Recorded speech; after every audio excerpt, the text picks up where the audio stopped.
पहाड़ वालों को जय बप्पा की। बोलना डल्ले जय बप्पा की। हाँ hello brother. Hello. We are room चाहिए इन द हिंदी बोल ले। हिंदी ओके उस्ताद जी रूम दिखा दो जिसमें बोतल और होटल दोनों खोल दे। आओ। Come on. ये है कैंप। डल्ले कांप फांप मत दिखा बे, कांच वाला रूम दिखा जिसमें बाहर देखते सारा व्यू दिखे। 1 लाख का है वो। यही बेस्ट है ना, यही जबरदस्त है। यहाँ से गर्दन निकाल के झांक लेंगे। आ जा। अबे यार यहाँ तो ऊंची वाली लैटरिंग है, ऊपर चढ़ के हगा भी नहीं जाता। क्या करे? क्या करे? और कैंप के पीछे आग लगी, ठंडी ठंडी हवा लगेगी, मजा आ जाएगा। खाना होगा नोगा। कोई डन कर दे, डन कर दे। मैं किसी और का कच्चा सूखरा काम आ जाएगा। डन कर दे जल्दी। ओके भाई, डन है भाई। थैंक यू भाई, थैंक यू। चल, यहाँ पे आपको स्विमिंग पूल भी फ्री मिलेगा। अच्छा, और ये आइटम भी फ्री मिलेगी?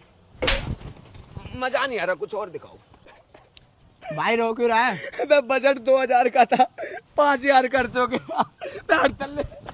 कितना बुरा हूँ।